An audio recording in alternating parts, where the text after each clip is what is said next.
Phillip is with us. Okay, Deep so apologies, everyone. thanks for joining us. So I'd like to officially open up our advisory board meeting. As we all know, we're being joined today by the general manager and also the new chairman of the MBTA board of directors. So what we're going to do is I'm going to introduce each of them for some opening remarks. I'm then going to turn it over to Brian to facilitate some questions, and I'll be cutting out a little early stuff because I have some other mayoral duties, but we appreciate the time. I think people know Tom Glynn and his service to the Commonwealth of Massachusetts is long and deep, most recently at Massport, and we're grateful for him joining on the board. I think it's a great appointment by the governor. And we also officially welcome the new general manager to the advisory board, Mr. Phillip, who has a long record of service in this world. I don't know if you knew what you were in for coming to Boston, Phillip, but to the advisory board, we give you an official welcome. And with that, we try to keep these meetings to an hour. So with that, I will end my remarks, and I guess we'll open up with Chairman Glynn, and then we'll go over to the general manager. Okay, thanks very much, Mr. Mayor. And I have to say, on behalf of the rest of the board members, we're very lucky that we have the mayor representing the advisory board, because he's been through a lot of the ups and downs over the last few years that we need to figure out new solutions to. And I think for both Phil and I, he's a major advisor and somebody that we rely on to help us kind of figure out the path forward. I would just say before turning it over to Phil, because really Phil is the key decision maker in game plan going forward on what's going to happen at the T.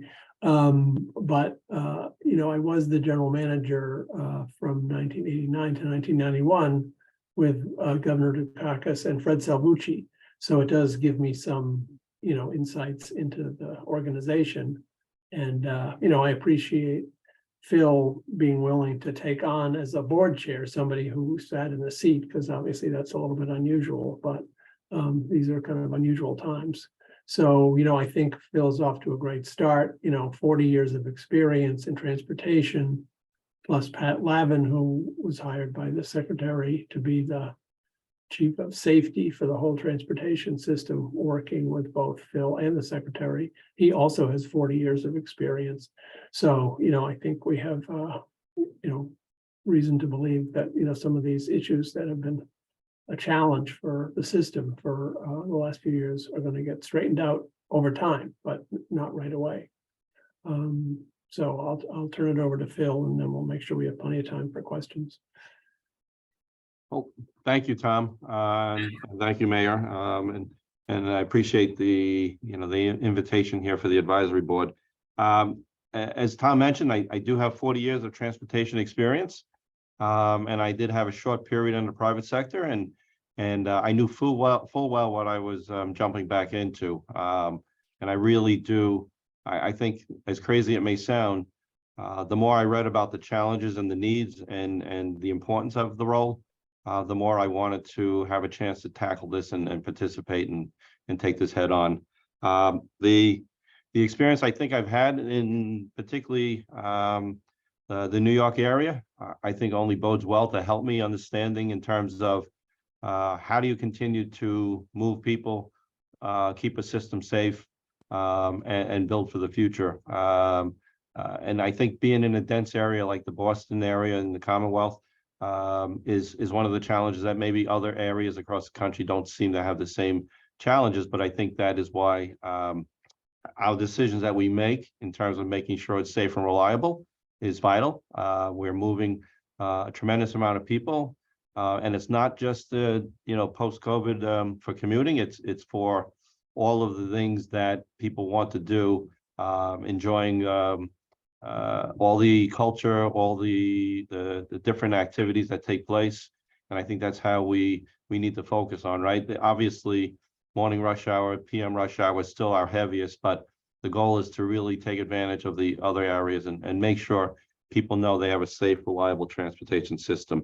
And with that, businesses, the economy can have a much more confidence in terms of setting roots here and establishing their their workforce. So those are the things that I want to make sure I focus on. The obviously safety, reliability, transparency, and sharing of information is vital. No secret that we are actively hiring, not only at the entry level, but we're actively looking to also reinforce our management team with well-experienced people. And Tom alluded to Pat Lavin. He also comes with 40 years of experience and having been through some of the same challenges from a safety perspective when he was at Transit, when he was at WMATA, and even in the private sector. So those are things that I think are shows a tremendous commitment from the administration, but adds value to me because it gives me that extra voice of not only at the senior management, but it comes with the experience that I think adds that credibility to the folks that we want to lead. What else did I want to cover on here real quickly? The immense responsibility, never took it lightly. And while I'll sometimes maybe, I just want to say this, that we will always be persistent. We're always going to look for innovation on how to do things. But as we're working through the different components of FTA and DPU measures, those are things that are going to build to our success in the future, because those are things where maybe we had some unfortunate instances with regards to work zone protection and safety of our employees. But moving forward, improving that will give us the ability to accomplish the work that we need to do more effectively, more production. And at the end of the day, when we're done with the work, know that it's done properly for the riders and the public. So I think with that, maybe I'll turn it back and open it up to Q&A, or however you want to handle this. Thank you, Mr. GM, and just to echo Mayor Koch's sentiments, welcome on behalf of the MBTA Advisory Board. We have 176 cities and towns represented on the MBTA Advisory Board by folks like Mayor Koch, who are mayors or select board chairs of the cities and towns. And as you may know from your month and a half being here, municipal government is a very important thing in Massachusetts, and we appreciate you taking the time to talk to our organization today. I believe this is the first time that this leadership team has done an event like this, and we're very grateful that you did it with us. I want to also note that Mayor Koch, in addition to being the advisory board chairman, is also the vice chair of the board of directors. So we really do have the whole leadership team here. And so again, thank you. And we have about 105 people on this right now. So clearly lots of interest. So let me get started with a few questions that we got from the membership in advance. And I guess I'll start with you, Mr. Eng. So you've been here about a month and a half. What is different than what you thought it would be? What similarities are you seeing with Long Island Railroad and with the MTA? And maybe what's the biggest surprise that you've noticed since you've arrived? Well, I don't know if I would say things are different, right? When I was at New York City Transit and when I was at Long Island Railroad, in both cases, service and reliability of service was at some of its low points in its history. Public confidence had waned, and the challenge was, how do you accomplish this tremendous amount of effort to restore state of good repair, or at least start moving in the direction of a state of good repair? What I have seen here is a tremendous amount of dedicated employees, but what I think I am looking to do with them is to make sure that they realize they're in these roles for a reason, and they're challenging roles, but they should be empowered to make those decisions. And I think what is I've seen is that often the decisions are more to a larger group versus empowering one entity.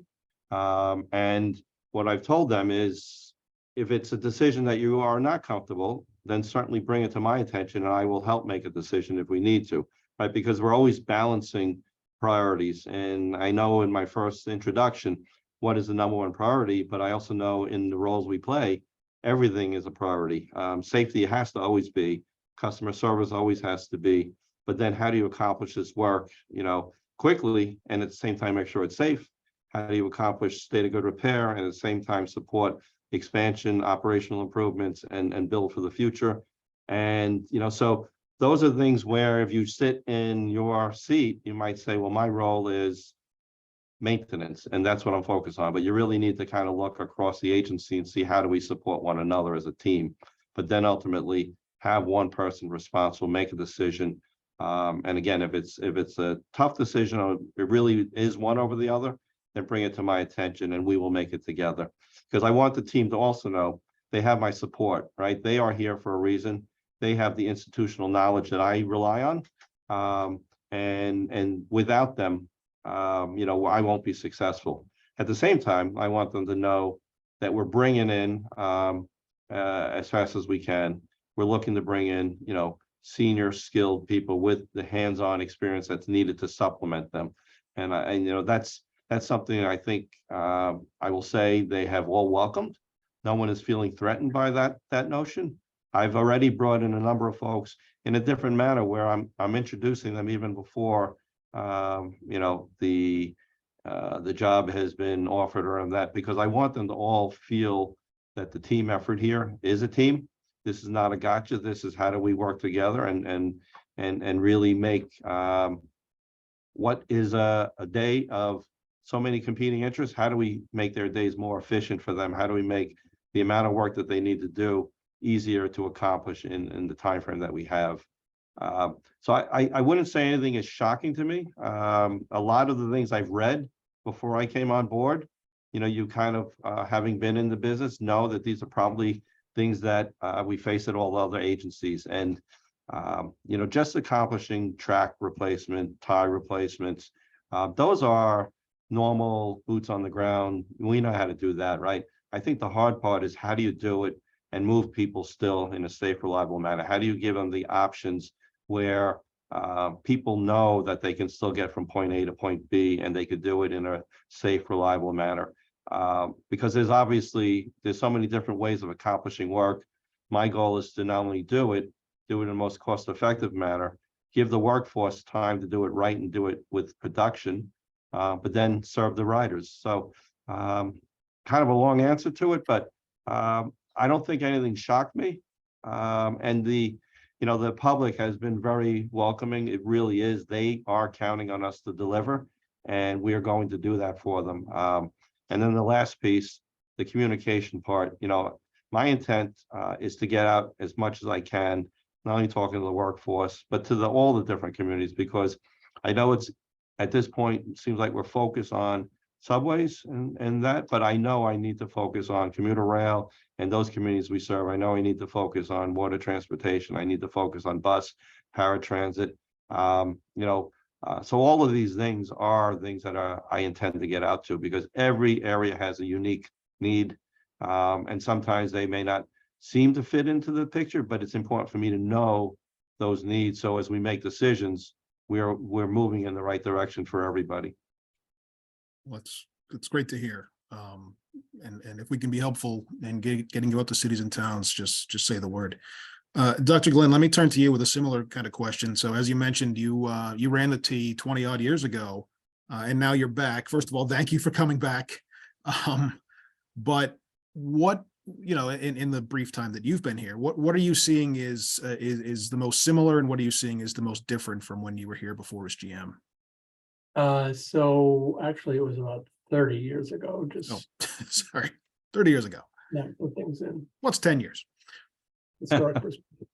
One thing I do want to say that I'm hoping will be similar is when I was at the T before, as I mentioned, from 89 to 91, Ann Larner was the executive director of the advisory board, and we had a great partnership with her, and assuming that we'll do so again, with you and Phil.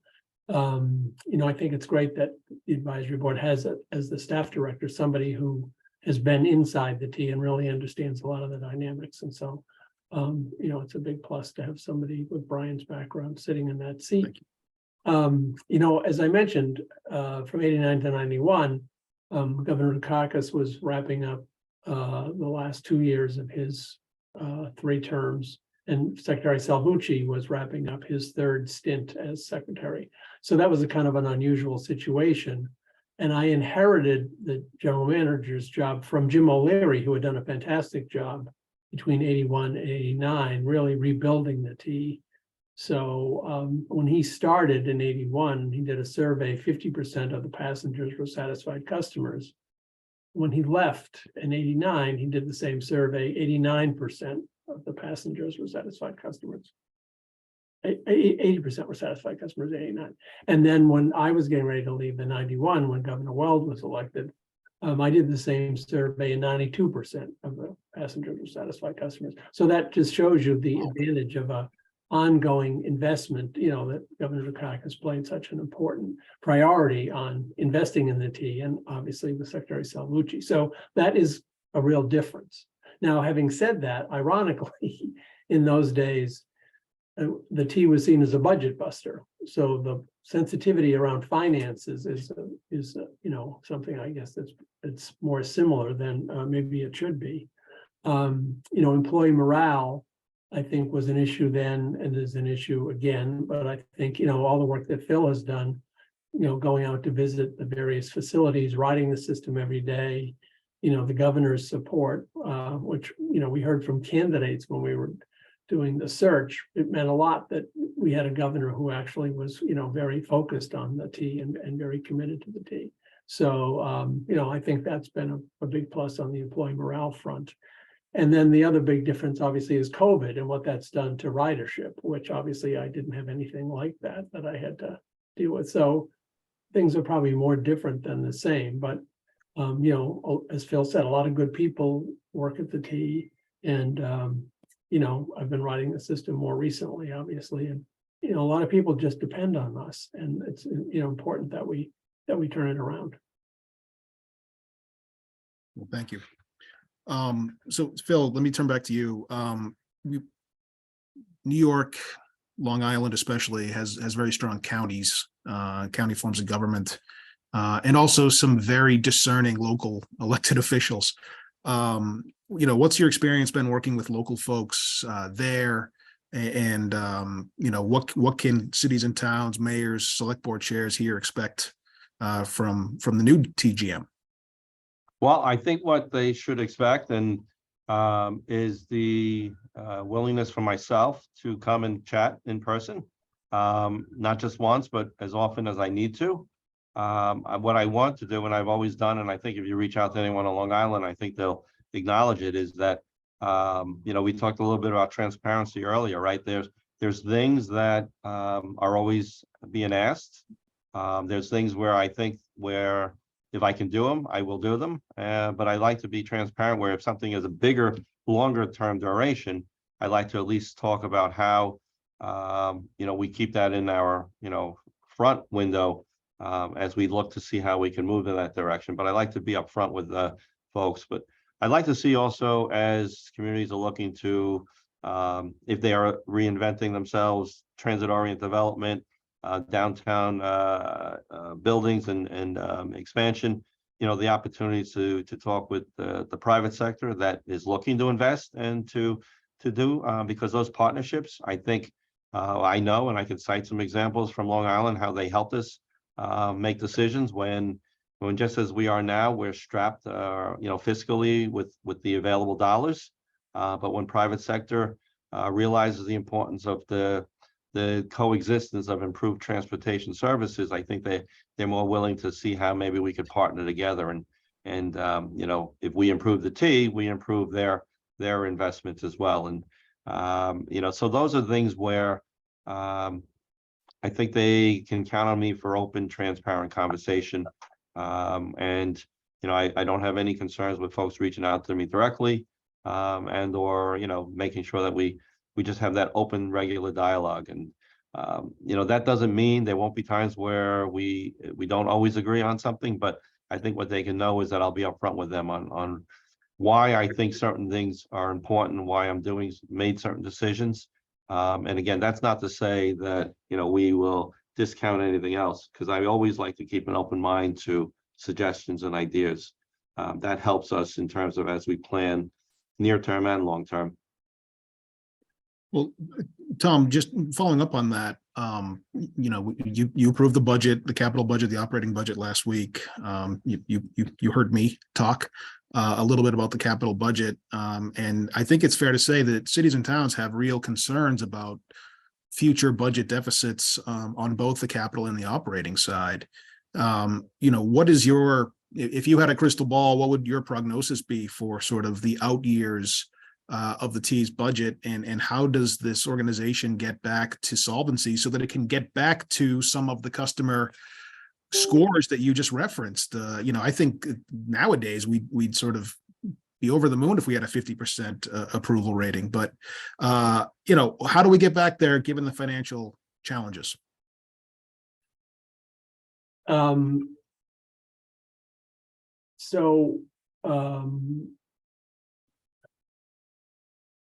I think that, Phil has kind of started a process of trying to reach out to various people in the business community to kind of get their sense of, what might be possible. I think we have, 2 years before we hit the fiscal cliff, as the Mass Taxpayers Foundation has defined it. So that gives us some time to try to put together, some options and work with the communities that you folks represent. So I don't think there's any easy solution. I've been in touch with Rich Davey, because New York just went through a similar exercise. And he sent me some material of kind of some of the creative ideas that they pursued. So, we're just trying to build an inventory at the moment of ideas, and then, Phil can run a process with various stakeholders and the folks in the State House, the House, the Senate, the governor, lieutenant governor, secretary of A&F, all the players, to kind of figure out what we're going to do about this. But, I think that one good thing is that everybody ranks this financial success of the T as a very high priority, and everybody recognizes kind of what the situation is.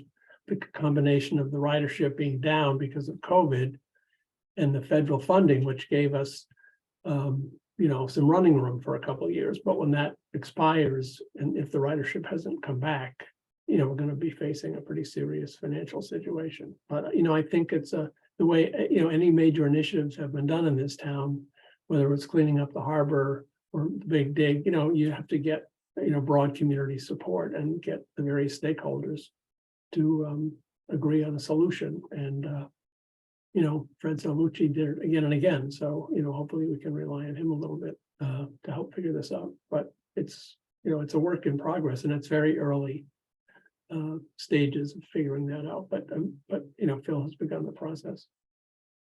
Well, yeah, GM, let me just follow up on that and sort of note that from a municipal perspective, before you arrived, the Commonwealth put some zoning changes, requirements on the backs of cities and towns to increase housing, which there's been a lot of debate about that. But predicated on that was really I would argue, a promise that T-Service would be there to support the zoning changes to make sure that we don't the congestion that we already see around here from cars doesn't really choke us off. I mean, it's called MBTA communities for a reason. So, following up on what the chair just said, you've seen the budget challenges, you know what the pro forma looks like. What's your thinking about how we sort of get out of, or at least mitigate the effects of this crisis and be able to provide the service that cities and towns are counting on to move their folks around this region without getting stuck in traffic for the rest of our lives? Right. Well, aside from just getting it back to, safe and reliable, where obviously limiting those speed restrictions is a top priority. But one of the things that I saw on Long Island, and as towns look to have this development take place, and you referenced the housing component of it. In the past, where I've seen the disconnect is that some developments have gone up without that initial early planning conversation with the entity that provides the transit service whether it's commuter rail, whether it's subway or buses. And what I'd like to do is get in early at the planning discussions, right? So I can be saying, well, here's a service we're running today. What service levels do we need to be? And how do we get there, right? We're often, something would open up, full residency on these apartments on Long Island, and then people are saying the service is not sufficient to handle it, and we're playing catch up. And we're also in a point where, we have not put into our planning needs how to best serve those types of developments. So that's tied to that. Some of the other things in terms of how can we be more cost effective and deliver service in a different way. I think one of the things, Tom talked about, I've been talking with industry, and we hire a lot of great engineering firms, a lot of great contractors. But I also want to challenge them to help us be better as well. The projects that take far too long for us, the projects that, partially due to our ability to provide outages, perhaps, it's the same thing I've seen at other transit agencies. Costs go up, schedules go up when contractor schedules are predicated on access to the tracks, access to our facilities, and for whatever reason they get denied and delayed, and so those costs actually end up coming back to us. But there are examples how the owner can be a better partner, but I also need them to use their expertise to tell us, hey, there's a better way of doing it. Don't just do something the way we've asked to do it. If you know a better way, more innovative way, we're going to be open-minded to it, because moving forward, being on time, on budget is going to be important to me, particularly as I continue to ask for more dollars. If I'm spending the money in the most efficient, cost-effective manner that's giving meaningful, measurable projects, I think that's one of the best ways to say, the T is a good investment. So all of these kind of go hand in hand, but definitely it goes back to communication and early communication and constant throughout, right? So it's not, let's meet, and then 2 years later when developers further along, I've forgotten about it, or someone has not continued to move the needle on our end. So I think that's the same thing. A good example, if ever we want to dive into in more time, the UBS Arena in Elmont for the Islanders' new home. Then when they wanted to see a new station being built, it's how do we work together? How much service do they need? And when is the opening day for that facility, right? And through those open conversations, they knew our capabilities. They knew how much they were willing to invest to help us move the needle. And at the end of the day, it was a very successful endeavor, first station in 50 years, as well as being able to now give their fan base, a different way of going to see the games. Well, that's great to hear, because I can tell you from the folks that I talk to out in cities and towns, that development piece is one of the most frustrating things, especially when trying to work with the T, especially when trying to work around commuter rail stations, especially when trying to work around the right of way and the right of way access, which I know is another thing you're working very hard on. It is just critical that we sort of figure out how to connect our housing and our transportation sectors, because they're all linked together in the people's minds. There's not a distinction. So we got to figure that out. And let me just, say that on behalf of my members, we're here to work with you. And if you're not getting information, we can do that. We can certainly help with that. That's appreciated, Brian. Tom, let me come back to you. So, those of us that pay close attention to the T, we've seen several different governance, shall we say, philosophies from different boards in the last 15, 20 years. We've seen a combined highway and T board of directors. We've seen a control board, which was very much in the day-to-day. We've seen other approaches which were a little more at a 50,000 foot level. As the chair, what is your philosophical approach going to be to kind of what you see this board doing?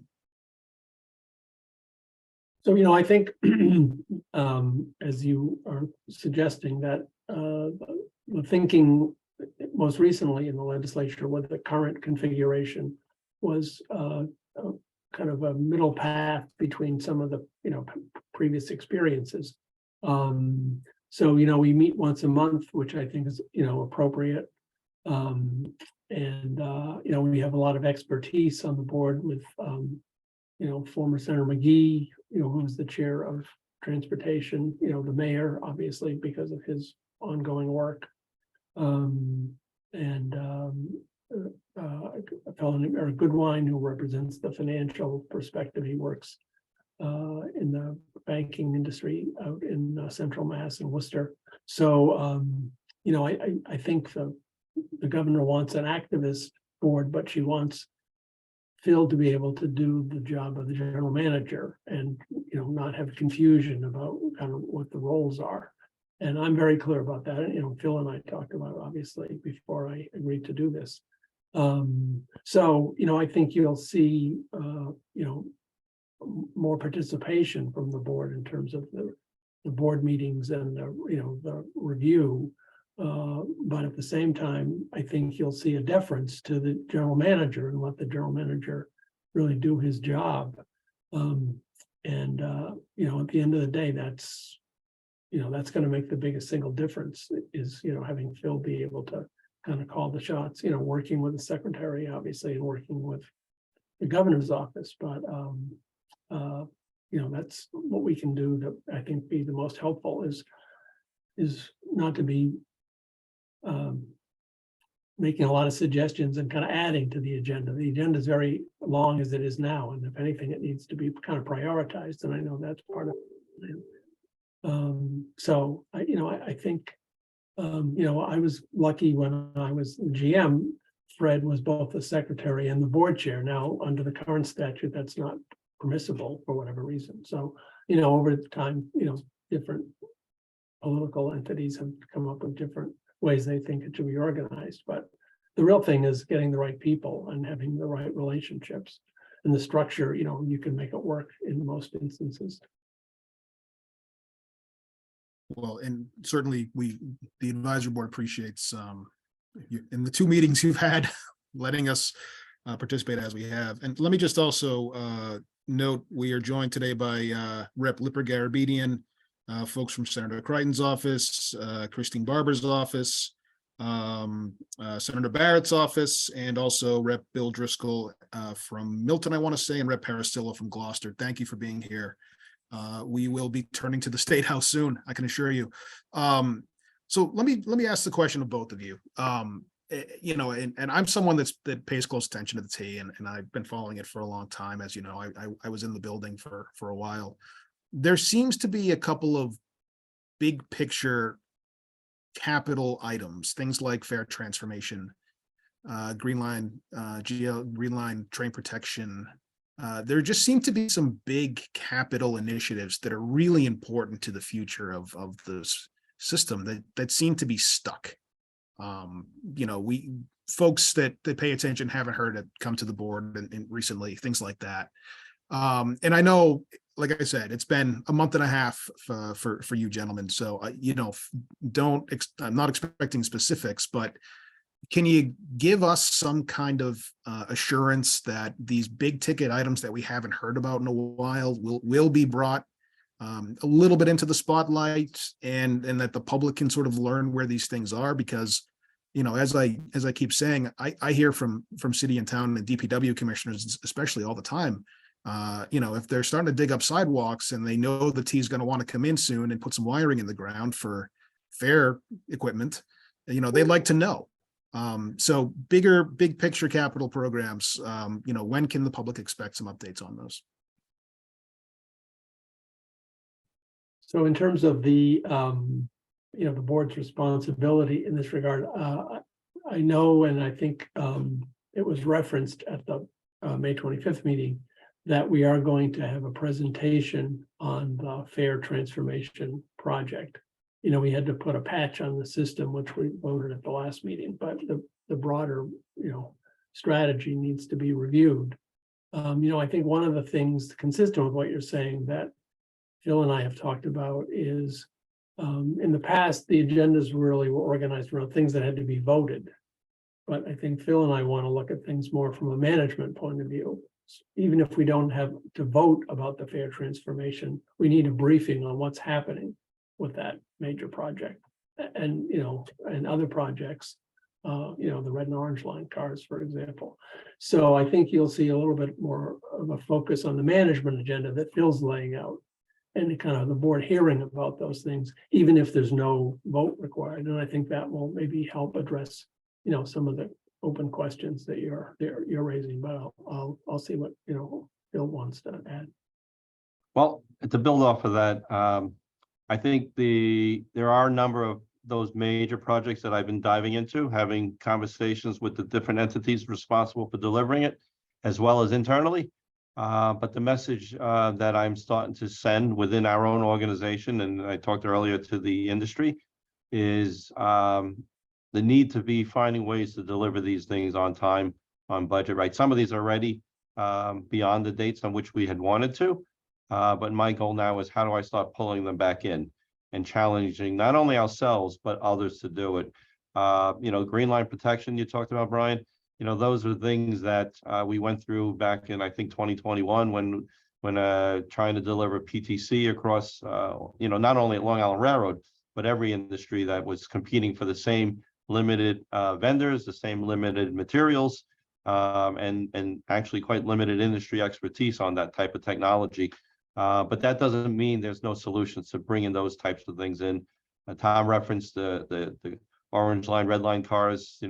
How do we ensure that when we receive them, they continue to perform not only to the contractual requirements, but to exceed them? And that goes a long way to how do we improve service there. But I think in the near term, you'll start to see not only some of the bigger projects where we can report back on as I have a chance to dive into them and actually, change the narrative, I think, in terms of why they were late, but how do I bring them back? But I think there's other things that are ongoing that are not in the limelight that I think will start to show that this agency can deliver and can deliver, sooner than we had promised. And there's a number of different things that not really ready here, but been working on. So what we need to do internally is as we show and demonstrate to ourselves that schedules can be met, that schedules can be beat. I think that will build confidence moving forward in others, because I think what has happened is that, maybe to some level, if a project slips to the right, it almost becomes acceptable, not only from our perspective, but the industry. And then we explain it. What I want to do is hold ourselves accountable and start demonstrating that this is a new way of doing business here, that industry can count on the T as a partner, at least an open, transparent dialogue, as I talked about, to work through issues, solve issues, and not have those things become just roadblocks to saying no. So, that's my intent, and I know staff will embrace that, because nobody here wants to not accomplish what we set out to do. They all inherently want to do the right thing because they actually take a lot of pride in it. And what we need to do is just demonstrate that we can, and then change the narrative. So, people start to realize that we are one of the best agencies, and that's inherently the institutional knowledge is there. It's how do we get there to take advantage of that knowledge. That's great to hear. I mean, one of the stories that I like to tell is that, at one time the T was the leader in transit in North America. The orange line was put underground while the red line was extended on two sides, with commuter rail being massively expanded and bus really growing. And our folks used to go elsewhere and then run those agencies. So it's great to hear what you're talking about, but I think it speaks to employee morale. And Phil, I know you have to leave in a minute. And we thank you for your time. So let me just leave you, ask you this last question. What is your, if you're taking the temperature of employee morale right now, where would you say it is relative to kind of when you started? And what can you really do to change a culture in an organization as big and as sort of sprawling as the MBTA? Well, I think what we're going to do internally and externally is there are a number of things that are ongoing that really tout the effort and the dedication of our workforce, right? And right now, everything is consumed with all the challenges that we have and the disinvestment and obviously speed restrictions and public sentiment. But what they don't see is there's a tremendous amount of ongoing success stories that allow us to keep doing what we're doing. I say this all the time. The system is configured in a way that was built, years and years and years ago, right? that if we had a chance to build it differently, you obviously would. The geometry, things of that nature. We have inherent things that we should just take pride in, that it's historic. It's got, as I said at the board, it has its own character. But what people don't have a chance, because they're so focused on their daily tasks, is to see all the effort that goes on to run the system. And I think that's where I want to rebuild internal pride. I want people who may have one role, but to see the successes that are going on with their colleagues. But then that also has to be shared externally. And I think that needs to be done, because there is a tremendous amount of, I call them during the pandemic, heroes moving heroes. These folks came to work every day when we're telling people to stay home because it's not safe to be out. And that right there shows some of the character we have. And how do you remind people of what we did and what we're doing, despite the fact that right now all we read is how we're not doing what we should be doing. So that's going to be part of it, getting that, bringing it out of the folks, because they really want to do the right thing. They just need to know that they're supported and that we have their back. And the support of the advisory board is huge. I think that's going to go a long way. And I'm going to share that with everyone in terms of just how, important it is for us to, count on the support of the advisory board, and let's not be afraid of speaking to the different communities and others, because that feedback is going to help us better guide our decisions. Well, thank you. And again, I know you got to leave us. Thank you so much for your time today. We'd love to do this again sometime soon. Good luck. Keep going. Keep pushing. I look forward to it. We're here. We're here to help you. Never hesitate to reach out directly. And yes, I would love to join again. Thank you, GM. Thank you, everyone. Take care, everyone. Tom, let me ask you this question. Tom Glynn, I guess, or Tom Koch, if you want to jump in. Where do you sort of see the T in 6, 9, 12 months from now, in terms of internal operations, kind of how the board is working? And, I asked this question at the board meeting: when can the public realistically start to sort of see some improvements on the actual system day to day for all the investments that are being made in the capital side and the maintenance side? Well, it's an incremental series of improvements, and I think that, we have a meeting, or we, talk to people in the stakeholder community, and we can say, the time between trips is, 8 minutes, when I get it to 6 minutes. But I don't know how meaningful that is to the passengers, who are kind of standing on the platform, kind of waiting. So some of these things, will take longer, even as we lift the speed restrictions, which will be, an important thing that will happen over time. And Phil and I had a meeting yesterday with Jim Rooney, who some people may know, but some people may not. So Jim was the Deputy Director of Engineering and Maintenance at the T when I arrived. And then when I left, he was acting general manager. So he has a lot of experience, in addition, talking about some of the things that he did when he was at the T, that I think, might show some visible progress that, people could relate to, in addition to some of the employee morale things that he and I worked on. So, I think there will be incremental improvements, but, lifting the slow zones will obviously have something that passengers will see. But as Phil was explaining, a lot of these things need to be integrated to have a significant impact. And, he's trying to fix the decision-making and the kind of organizational culture around decision-making. At the same time, he's trying to do these specific projects. So, those things take some time. So, I think people will see a different T a year from now, but I don't know if they'll see a different T in 2 months.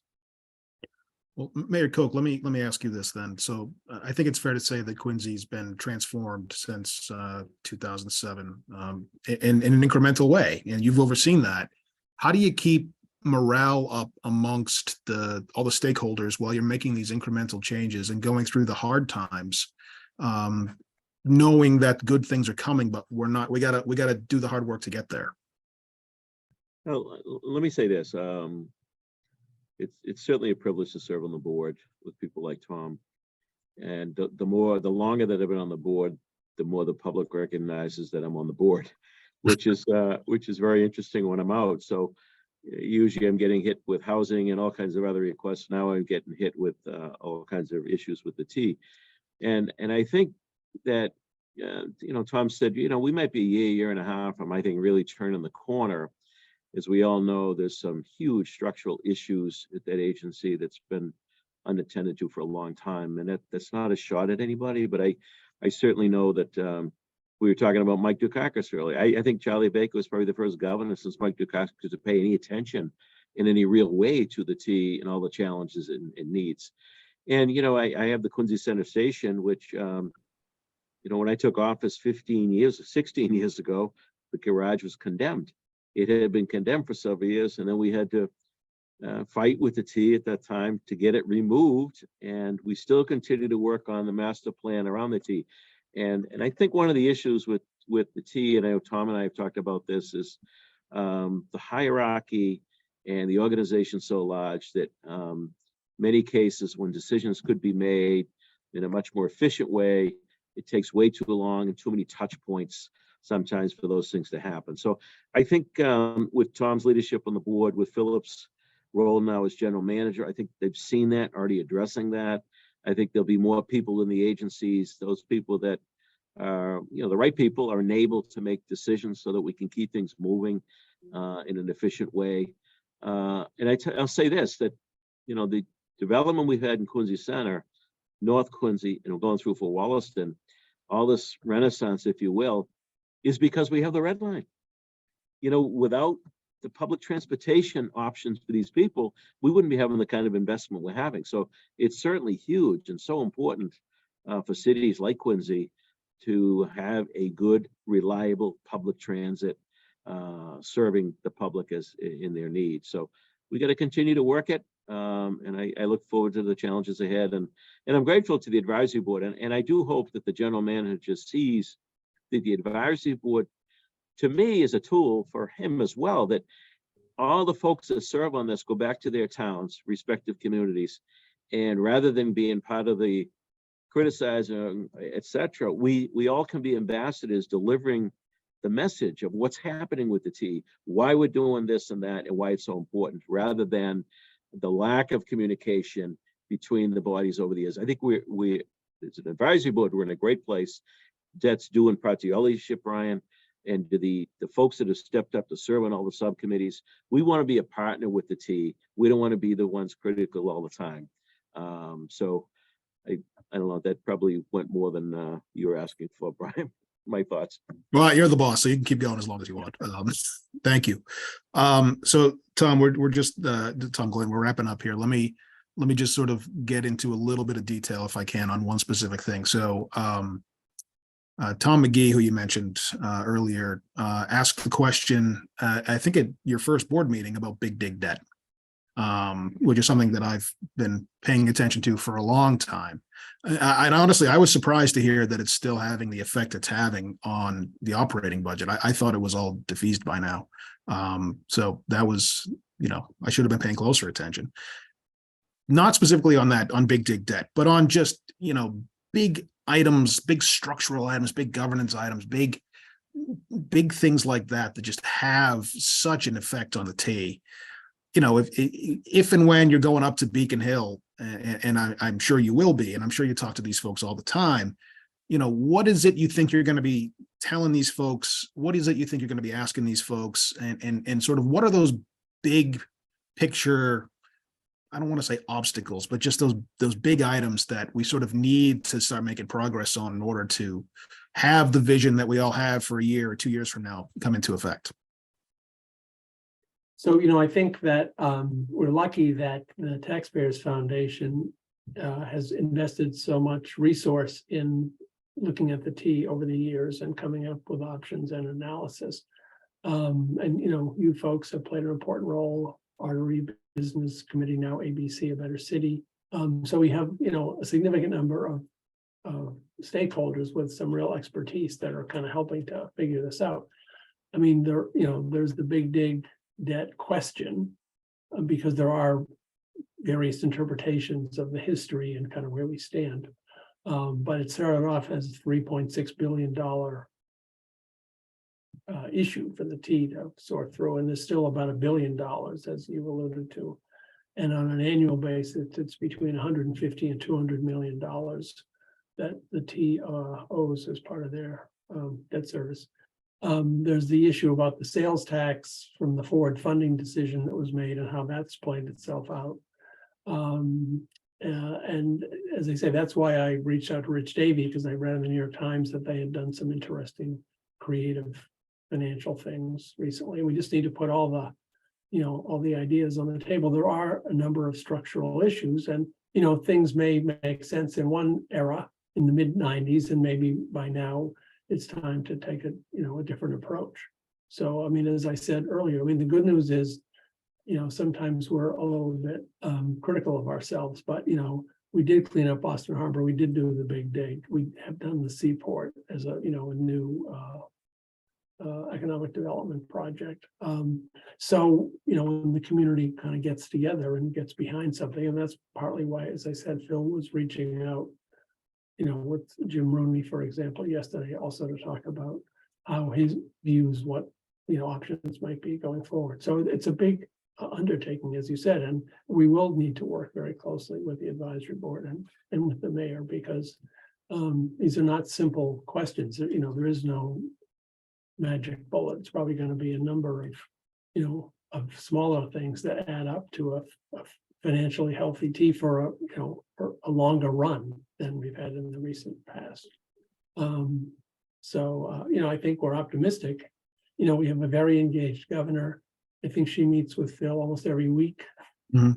It's, unusual. I think if you polled the 50 governors, she may be the only one who's having weekly meetings on transit. So, I think the landscape is very favorable. We have great leadership in the House and the Senate. It's, very fortuitous with Gina's background, having been the transportation commissioner and having worked with a lot of the folks. So, given the problem that we have, I think we have a great lineup in terms of being able to figure out some options and put together the support that's going to be needed. But we have to do the work. Um, The mayor wants to add anything? Yeah, 'Cause he sir. did all this. I think that was well said. I think the cooperation, support we've gotten from Beacon Hill. I had a meeting with the new governor in January with, I went in with a list of things I want to address with her, and we were talking about the T for a good part of it early on. So I appreciate her jumping in and providing that leadership as well.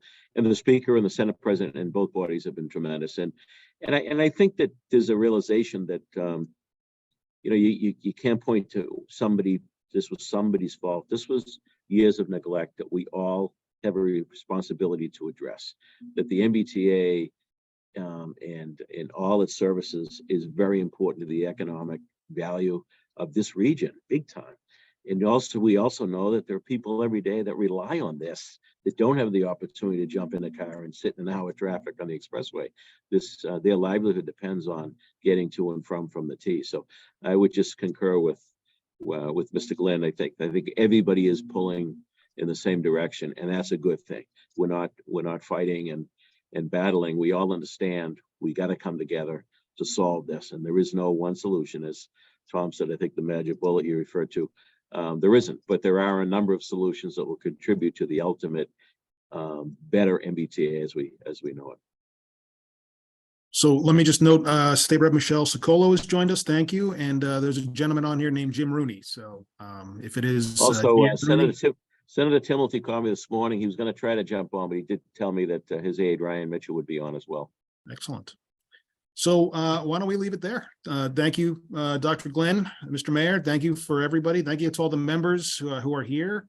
Massachusetts runs on volunteers. It's amazing. And we have such great volunteers who serve on the advisory board. Thank you all. And we hope to do this again real soon. Everyone have a great day. Thank you. Thank you. Thank you, everybody.